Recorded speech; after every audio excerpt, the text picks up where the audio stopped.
वृंदावन में 3 सबसे ज्यादा रसिक हुए। रसिक त्रयी उनको कहते हैं, स्वामी श्री हरिदास जी, श्री हित हरिवंश जी और हमारे ओरछा वाले श्री हरिराम व्यास जी, इनको रसिक त्रयी की संज्ञा दी जाती है। अब बताओ, इनका नाम हरिदास जी जिन्होंने बांके बिहारी को प्रकट किया, आज भी लोग जानते हैं कि नहीं? वो यश के लिए कर रहे थे या रस के लिए? तो यश उनके पीछे पड़ गया कि नहीं? जो रस के पीछे पड़ता है भगवान के, यश उसके पीछे पीछे चलता है, छोड़ेगा नहीं कभी उसको यश। महाराज तो यश के लिए करेंगे। धर्म का काम क्या है? स्वतः से करो, स्वतः से नहीं कर पाते, अभी तुमको बताया गया कितनी अच्छी योजनाएं हैं। आप आओ अपने आश्रम में, आओ उस प्राचीन आश्रम में आकर देखो कैसे छोटे छोटे बच्चे वैदिक शिक्षा ग्रहण करते हैं। छोटे छोटे बालक, उनको वेद की शिक्षा दी जा रही है निःशुल्क रूप से। गौ माता की कितनी प्यारी सेवा चल रही है। लाडली प्रसादम जो हमारे यहां का प्रसाद है, कोई आए उसके लिए प्रसाद अच्छे से बिठाकर सुंदर तरीके से प्यार से निःशुल्क उनको प्रसाद पवाया जाता है। कोई लेन देन किसी से कुछ नहीं, लाडली प्रसादम। तुम देखना, ढूंढना, वृंदावन ढूंढोगे तो 3 स्थान तुम्हें ऐसा मिलेगा, उसमें ये स्थान तुमको मिलेगा, लाडली प्रसादम। तो वो स्थान बच्चों की इतनी सुंदर वैदिक संस्कृति की पढ़ाई, गौ सेवा, हमारे ठाकुर जी की सेवा और दीपों की महाआरती रोज। तुम्हारे यहां एक दिन दीपावली होती है तो हमारे आश्रम आ जाओ, 6-7 दिन रहोगे तो भूल जाओगे, कहोगे अरे राम राम, यहां तो रोज ही दीपावली होती है। शाम को चारों तरफ हजारों दीपक ही दीपक ठाकुर जी के यहां पे, पूरी दीपावली महाराज, आनंद ही आनंद है, मौज ही मौज है। तो ये 5 हिस्सों में धन का विस्तार करो, 100 रुपए हो या 50 हो या 2000 हो, इस हिसाब से उनका ये करो।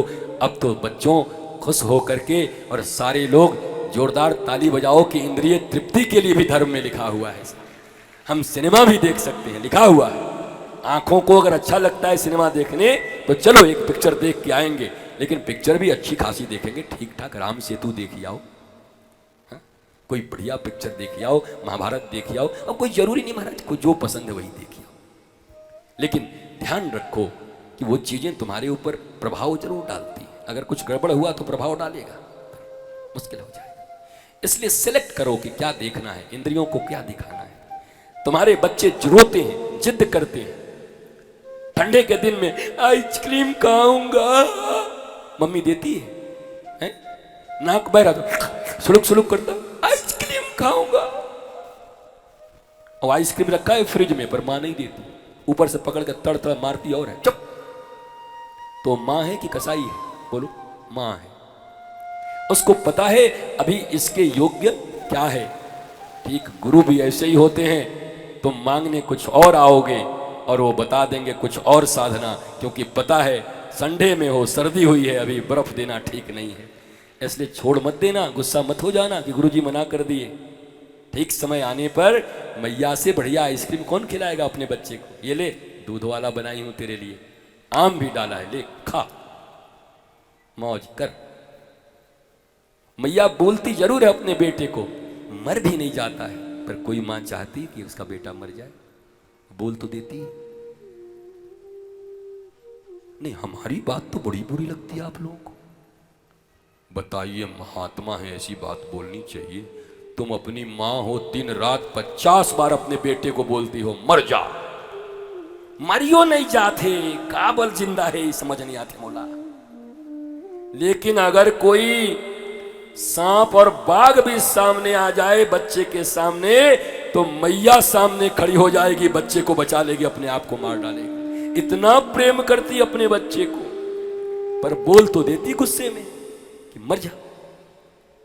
अच्छा, तो तुम बोलो तो महापुरुष, और गुरु जी बोले थे बड़ा क्रोध करते हैं, कुछ भी बोलते रहते। बताइए, संत को ऐसा बोलना चाहिए? मां को ऐसा बोलना चाहिए? और पिता तो और हड्डी गुड्डी तोड़ दूंगा, एक एक हड्डी तोड़ दूंगा तेरा मार के।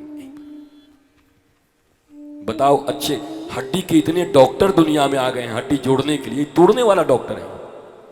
एक एक हड्डी तोड़ दूंगा तेरी। पर क्या तोड़ते हैं? नहीं। क्या उनके दिल में रहता है कि अपने बच्चे की हड्डी, अरे जीवन में कहीं पैर लचक भी जाए तो वही बाप कंधे पे उठा के भागता है कि कहीं लाला का पांव तो नहीं टूट गया, इसके पांव को जोड़ना। वो तोड़ते नहीं, जोड़ते। पर बोलते तो हैं मार के हड्डी तोड़ दूंगा। और इतना ही सुन के जाकर कोई मुकदमा कर दे कि हमारे बाप ने हड्डी तोड़ने के लिए बोला 307 मुकदमा करो इनके ऊपर। विदेशों में तो माता पिता बच्चों को डांट नहीं सकते, मुकदमा हो जा रहे, पता है कि नहीं? अमेरिका में डांट नहीं सकते। बच्चे ने अगर कंप्लेन कर दिया तो जेल जाना पड़ेगा, और कहीं मार दिए तो जेल तो पक्का है। कोई नहीं, अपने माँ बाप भी नहीं मार सकते।